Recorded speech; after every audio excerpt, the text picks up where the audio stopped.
here is iFVGs of the week. All right, so first trade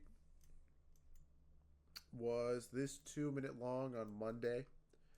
So swept, or I guess trade number one, or Monday. Swept sell side, right? So we get our liquidity sweep. We get V-shape. We get non-singular gap. I guess I'll just do like, because this is A+.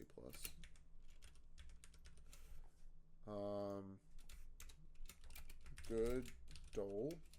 We have stacked highs. And then we get our Judas swing, right? What else about this trade is really good? Obviously the momentum, right?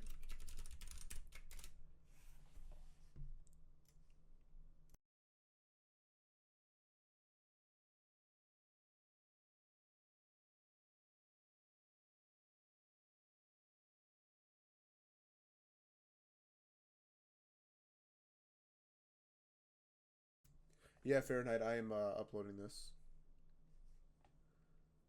Is there a mitigation of the FEG? Like, are we delivering from somewhere? I don't know, but it doesn't really matter. Because this is a good enough obvious low. This is a bullish reaction in hindsight. So, not every trade is going to need delivery. What is draw? Or what is dole? Draw and liquidity? But yeah, I mean, depending on if this was MNQ or not, this could have been a break-even trade for you. I'm not sure if this was a break-even trade for me. I don't remember. I don't think it was. But, I mean, you go break-even at this high, then this comes back. So maybe this is a break-even trade. Maybe, I don't know. Maybe you get a good enough entry and you're not break-even there. But yeah, I don't know. Dodgy had it in the trade recaps that it wasn't a break-even, so I'm just going to say it's not a break-even trade. Or was there like a better entry here that we could have taken to that maybe like you don't necessarily get break even, like you get an earlier entry? Oh, the 3-minute, duh. Okay, so yeah, we're basing this off the 3-minute. Okay, so yeah, if you took the 3-minute time frame, obviously this wasn't a break even trade. So you go break even at this high here. Maybe you get lucky, maybe not, whatever. But yeah, that's the trade right there for Monday. I guess I'll adjust this. Singular gap. So yeah, this was good. I don't see any problems with this. This is exactly what we're looking for.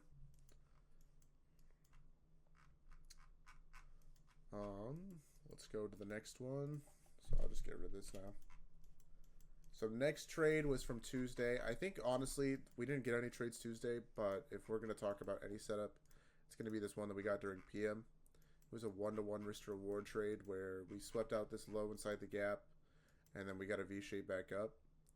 And then this just worked like 1-to-1 risk to reward. This isn't like amazing. This is probably an A- or A setup. So let's talk about some of the reasons why. So Tuesday, A-, 2-minute or singular gap, I guess. Good momentum candle on close. Created OB. Disrespected. Actually, I think we ended up holding like a 5-minute here, so I think we're actually good on that, right? Yeah, okay. Yeah, there was a 5-minute gap that was held there, so this is fine. So, expected 5-minute, 1-to-1 target, good break even, and then what else? What else? We're not during the macro. We, I guess, swept low inside gap. So this is fine.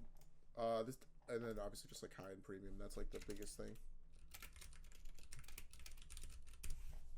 So like if you take this on an eval, or even like a singular funded, like this is okay. I just wouldn't copy trade this account, or I wouldn't trade this on live because of how high premium we are. But this is okay. And then,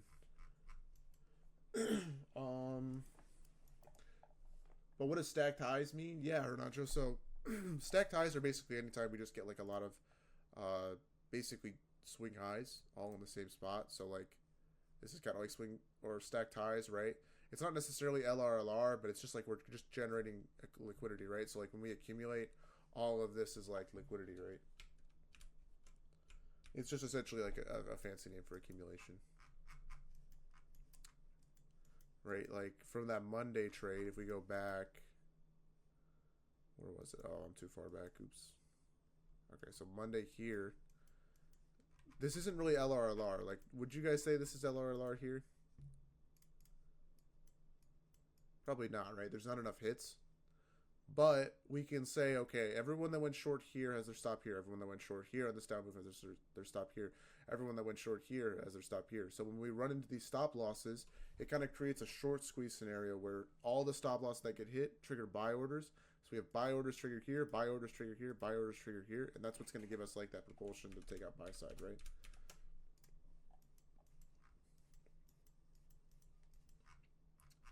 Right. Okay. Next trade was this trade on Wednesday. It was this 1 minute short. Oops, I'm back on Thursday. Really good V shape. I'd say this was A plus.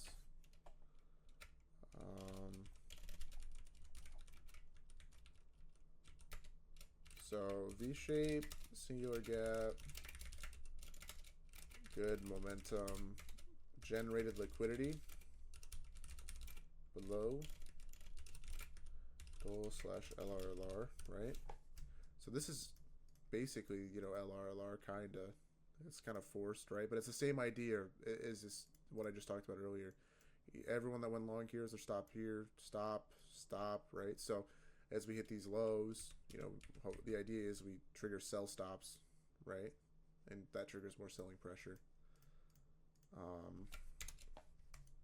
And then what was really cool about this trade, which if you would have recognized in live time, is higher time frame gets inversed also. So if we look at the 1 hour here, right? This 1 hour gap, doesn't this look like a textbook iFVG? With like, we have all this LRLR below here. This looks pretty good, right? So if you recognize this in live time while you're in this trade, instead of cutting your runner at your typical spot, which would be this low, right? And you wait for the 11 o'clock candle to form, which formed here-ish, or wherever it formed. I don't remember. But yeah, you would have seen price inverse the 11 o'clock gap, and then you could have held for like these targets, which you can see they get swept pretty nicely. So that's one thing that you can do when you're trading to, I guess, improve it a little bit, right? Like there maybe, is we can go back to that PDF that we talk about, you know, time frame alignment, and you can see, okay, you know, maybe a 1 minute inverse here isn't going to take us all the way down and run these lows, because these are like 1 hour, 15-minute lows, whatever. But if we start to see price violating a 1 hour gap here, you know, and we accelerate past this low, and this isn't really a super reaction, maybe we can see if the higher time frame wants to get bearish, right? If we look at like the 15-minute time frame here or whatever, and we could say, oh, okay, this looks like a lot of liquidity below. Maybe I can target even lower here with that runner, right?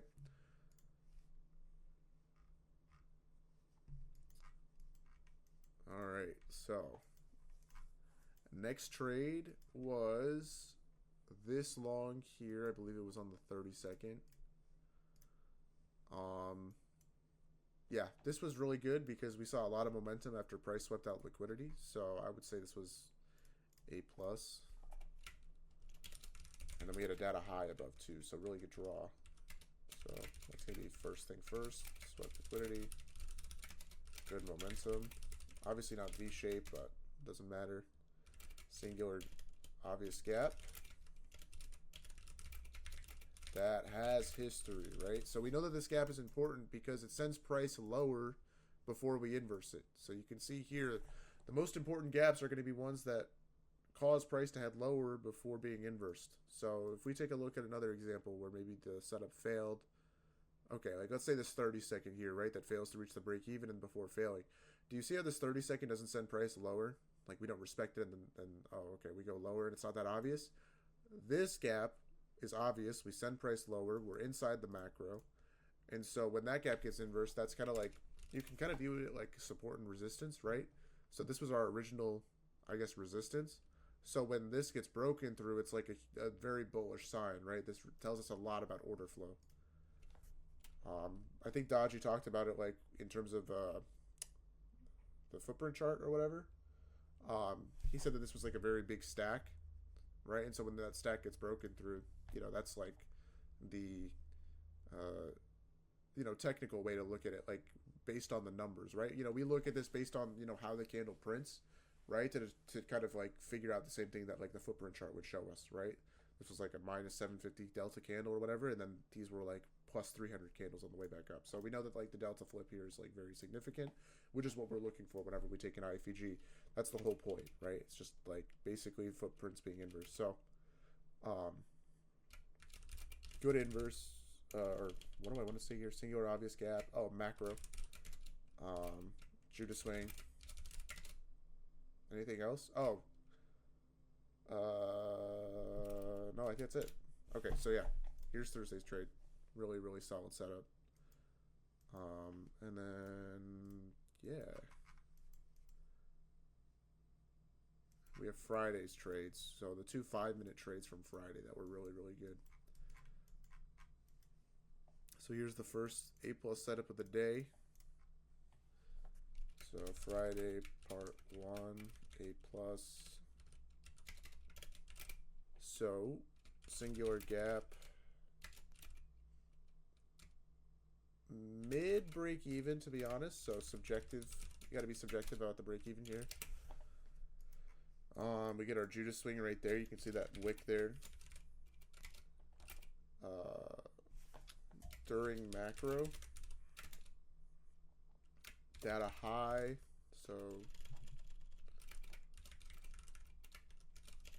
best goal. And then good momentum, right? So we come down here, price sweeps liquidity. We get like, midnight or whatever it is here. And then we get a really bullish reaction. And then we close above the 5-minute here. If you were looking at this in live time, you could have noticed an SMR on the lower time frame and gotten in at an even better entry. There was like a 30-second or 1-minute breaker that had formed, and like it was really telling you the price wanted to go up here. But this is where you see your iFVG confirmation. And then your technical break even for this 5-minute trade is actually this gap here, right? Because there's no ITHs, right? That first ITH is for that price leg is going to be this high here. And obviously it's going to be like our TP spot. So what we want to use is if there's an inefficiency in the way to that first ITH, you want to use that, especially if it's not tapped into, right? Because otherwise, if it's tapped into, you can just use a high inside the gap. But the other place you could have gone break even is this 15-minute gap here. This is where I went break even, right? So there's a 15-minute BPR that forms here. It's also a 2-minute high inside the gap. And so we formed equal highs here. And so I'm never going to go break even when equal highs form. I'm going to wait for those equal highs to be swept. And then once these are swept, what's significant about this candle is you can see price is chopping before the macro. And that's to be expected, right? We can anticipate price chopping before the macro. One of the things I always talk about in PM, actually, is I will wait for price to accumulate or build more structure. Because usually when that happens, it's outside of the macro. And then once we're inside the macro, that's where I'm going to look for my AMD setup. That's where I'm going to look for my play. And so when we see price start to expand inside the macro here, this is where you really want to go break even, because there's no reason why price should pull back once we start to distribute in the macro, right? And so we see this play out, and then obviously it's a banger setup, and everything works, and we all sing kumbaya and whatever, right? And then here is the play for PM that worked for like 1,000,000 points. The idea here was to long, once we got like a good 5-minute plus time frame inverse. I would say this is an A setup because order flow wasn't confirmed, but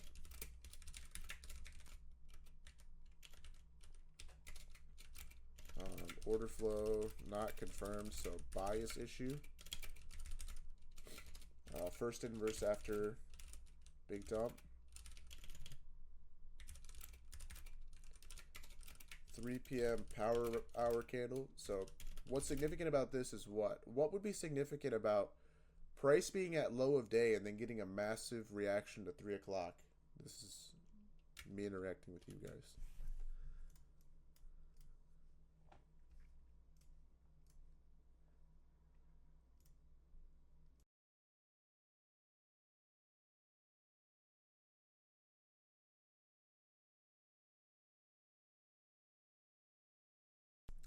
So this is where subjectivity comes into play. So we don't want to take the first inverse after a massive dump because we want the gap to send price lower. So why would I take this trade?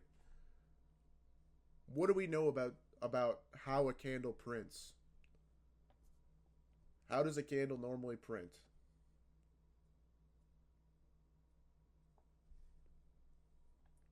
OHLC, right? Which can be, you can say that in another way, right? Power of 3, right? So if we're anticipating price to, give us a wick here, wouldn't it make sense for us to get a bullish reaction at 3 o'clock where we put in the daily candle wick? So this is what I'm kind of anticipating here is this 3 p.m. power hour, power of 3, right, on the daily candle. Okay? And then we get a V-shape, singular gap, swept liquidity, right? So we have a lot of different confluences that are allowing me to take this entry, despite this not being the best gap in the world. Additionally, we have this 3-minute here that you can use as a entry point, right? If you don't like the 5-minute because you want order flow to be confirmed. So we also have this like 3-minute / 30-second confirmation entry, right? Because there's a 30-second confirmation here as well. So any way you slice this long here is very good. If you wait for the order block to get put in the inverse, if you wait for whatever. I just took it off the initial 5-minute entry because I was anticipating this to be like power of 3 on the daily, right? And then where we take profit at is the last gap in the leg here, right? Because we want to be realistic about our take profits. Doesn't make sense after price comes down this far, we're 300 points from high of day or whatever it is, for us to go all the way back to high of day. Probably not. But if we get moving during 350, and you see the momentum that we're getting all throughout the 3 o'clock candle, we can kind of anticipate targets a little bit better here. So this is where we take final TP, obviously, is that last gap in the leg. And then, you can just take profit on the way up at these, like, liquidity targets 1-to-1 away. We have, like, this high inside the gap here. We have, like, 15-minute, whatever, right? And so on that 3-minute trade, you can see the entry is here, right, with this blue line. I'll get rid of this one for sake of not confusing you guys. So the entry's there.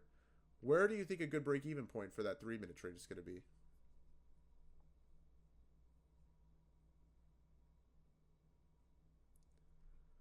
Where would a good break-even be for this 3-minute? Yeah, probably the 15-minute unfilled gap here. So, right, so that's what you can do. If you didn't like the 5-minute, and you can see, that reaction to the 15-minute just barely doesn't hit your break-even stop, and then, you just end up going, right? So if you don't like the 5-minute there because order flow isn't confirmed, you can take the 3-minute, or you can take even this 30-second confirmation entry. I said this was A+ as well. So there's a lot of opportunity for you to get long here with the idea of price coming back up to fill in those inefficiencies. If it was not V-shape, would you have waited for the iFVG? Yeah, exactly, right? If it's not V-shape here, I'm not taking this. But this is that 3-candle signature in price that we want for every single iFVG play we get. We want 3 candles, the first candle forming the iFVG, the second candle, being the swing low, the third candle being the inverse back up, right? So if this is what you get and it's right at the macro, right at 3 o'clock, I'm going to take this every time, even though it's that first inverse after a big dump and the gap isn't that significant, right? There's other confluences, right? If these confluences don't exist when you're taking that first inverse, then you don't take the trade, right? But because they exist, because they're relevant, we're allowed to to take this, right? So that's the point of subjectivity whenever we're evaluating trades here. It's to find opportunity where normally there wouldn't be opportunity. Is this session review recorded? Wow, that was a lot of people all asking the exact same question at the exact same time. I must have said something very important there. Oh yeah, for sure, big dog. This was also delivery from the 4-hour, right? So we had a 4-hour gap here that price had retraced and tapped into. So we can always expect higher time frame gaps to give a lot of, reaction to, right? So yeah, thanks for that clarifying question. But yeah, that's another reason why this 5-minute inverse is really good. Where to see the recording? It'll be in the doc. Where did I enter? Yeah, so the entry was based off this 5-minute right here.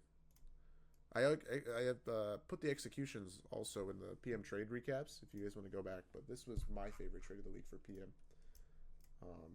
I ended up having to sell before the 30-minute because of consistency and also because I'm a pansy.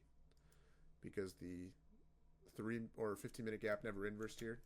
And so I was concerned going into 350 that maybe we would have a reaction. You can see here that the 15-minute candle never closes. But it's all good because I actually ended up, preventing myself from breaking a rule. So all good.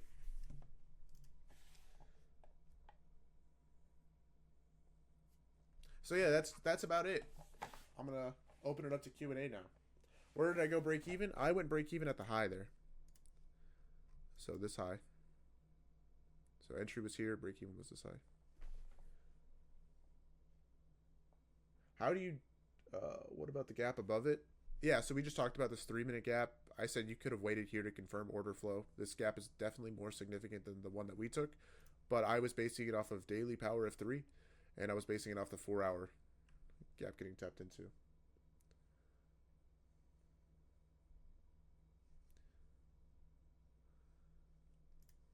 Every confluence, I won't list every confluence, but I will list the big important ones, okay? So the most important gaps the most important aspects to taking a subjectively good iFVG trade are this: bias, okay, which equals draw on liquidity plus order flow, okay, slash delivery, whatever you want to call it, okay? The next part is the macro, or momentum, which is 5 points per minute in good price conditions, or normal price conditions, okay? Obviously, that's going to change given volatility. Macro, which is just your time, okay? And then your entry model, right? Which is going to be your sweep plus singular gap plus singular candle inverse, or good good momentum, and good break even.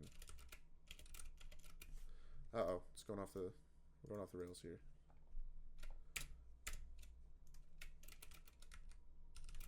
Okay. So this is what basically all of your confluences are based off of, and each one of these confluences can be broken down even further. So like for order flow, we look at PD arrays, right? And PD arrays can be broken down into obviously OBs and rejection blocks and whatever, right? And then draw on liquidity, you have your hierarchy of draws. So draw on liquidity can be broken down into hierarchy of draws. Time is just the macro. Momentum is just listed there. Entry model. You can go look at Dodgy's PDF for the entry model, but that's essentially everything.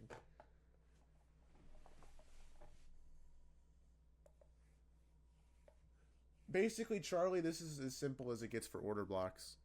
If it's a obvious gap that has a body that's bigger than the wick, or not gap, sorry, not gap, candle. If it's an obvious candle that is a body that's bigger than the wick, and that candle forms at a swing point, it's a good order block. This is an example of a good order block.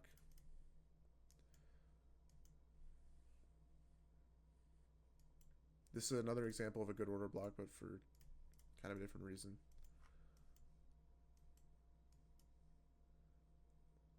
This is a good order block, right? It's just a block of orders at swing points, usually at the extremity of the range. When those, order blocks get inversed, they're called breaker blocks. They are significant for the market. Usually we use them to determine where we're going to be trailing our stop losses. So yesterday during this trade, I was trailing my stop below each one of these order blocks that formed on the way up. And we can also use them to determine order flow. So if we see order blocks to the downside, like this one here getting inversed, that creates a breaker block, and this is going to give us a bullish confluence that the price wants to go up. So you can see here, this is an obvious candle with a wick that is much smaller than the body, and we form the order block when price closes below the body here, so on this candle. And then when we see price come back up here and we close above it on this 1510 candle, this turns into a breaker. And so this is actually technically, if we have a gap here, what people will take as an entry model. It's called a unicorn model. So we'll have a gap that overlaps with that breaker. What's my win rate? It's pretty high. You can check the PM trade recaps. I went 1 for 2 yesterday, but usually we take, 2 or 3 winning trades a week, maybe a loss if that. But yeah, 65 to 75% is usually what I get on the month.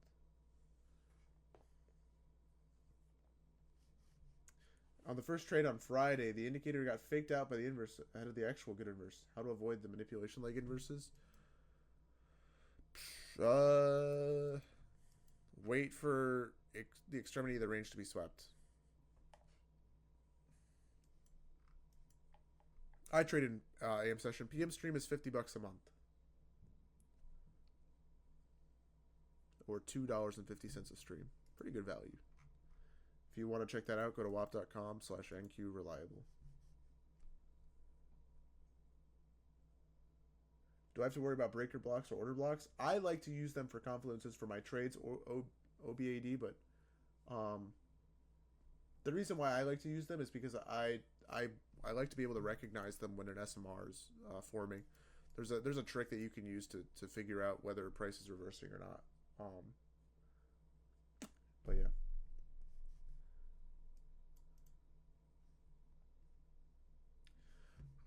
But yeah, I'll go over like 2 more questions. Andy, we just went over them a little bit.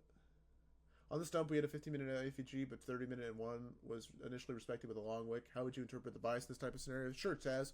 So essentially, bias, as we can come back to here, is drawn liquidity plus order flow, okay? So when we see big dumps, we are going to create inefficiencies on the way down, right? So we have inefficiencies on the higher time frame here, this 15-minute gap, this 15-minute gap, right? So price likes to go from liquidity point to liquidity point, inefficiency to inefficiency.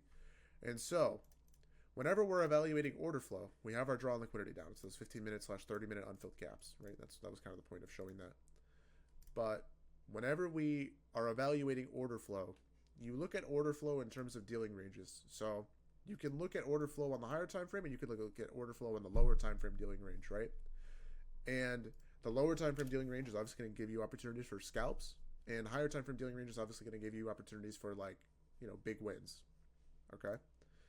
And so whenever we see price, violate all of the gaps in a dealing range, okay, or a singular gap in a dealing range, whatever it is, we know that price is bullish to the high or bearish to the low, depending on what gap is violated. Okay? And so here you mentioned, I think there was a 15-minute and what was it? Hourly was respected with the long wick. Okay, so like I'm not going to use the hourly at all for this trade. I think this is what you're talking about here. Or what are we talking about? 15-minute iFVG, but 30-minute. Yeah, I don't know exactly what you're talking about, but what I'm basing it off of here is the 4-hour anyway. So here, price and order flow is always going to go neutral when we tap into an unfilled inefficiency or we sweep liquidity. So in this scenario here, price taps into this 4-hour inefficiency. So we know that price is neutral at this point. Based on the reaction that price has to this gap, tells us what order flow is, okay? So if we get a nice bullish reaction out of the gap, obviously, we can confirm that on the lower time frame by gauging order flow on a lower time frame dealing range, like this range here, from this swing high to the swing low. When price inverses this gap, we know that, okay, price wants to become bullish here. We want to have bullish order flow on the higher time frame because price is disrespecting bearish PD arrays and putting in bullish PD arrays, okay? So we know, okay, this is a good 5-minute. We know that price is most likely going to go to this high, and we know that order flow on the higher time frame is neutral unless we inverse this 4-hour to the downside or we have a bullish reaction. And based on the reaction on the lower time frame, that's what's going to tell us what's about to happen on the higher time frame. So here, when we see this inverse, that's how we know, okay, we're about to have a bullish reaction on the higher time frame. So that's kind of how you can evaluate bias. So here, when you see price inverse this gap, we have good draws and liquidity above. There you go. There's your bias. Does that make sense? So yeah, when price comes up and sweeps this high, what do you think is going to tell us that price is still bullish? What kind of reaction would tell us that price is still bullish after hitting this high?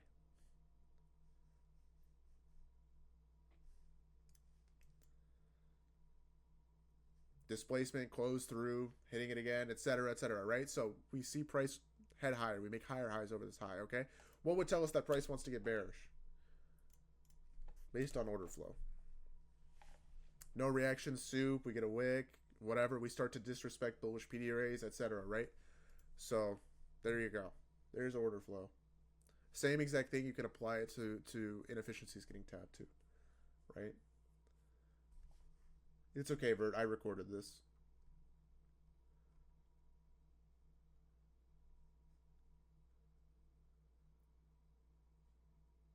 Yeah. Exactly, Protector. Yep. Yeah, because we tap into that 4 hour inefficiency. If the two o'clock candle low creates like a good liquidity target, and you compare that with something else, yes, I would expect that 2 o'clock candle low.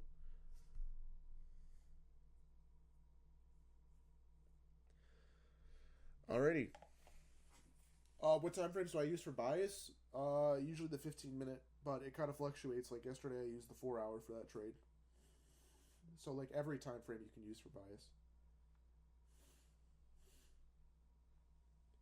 Where do I upload these? I upload these in the doc.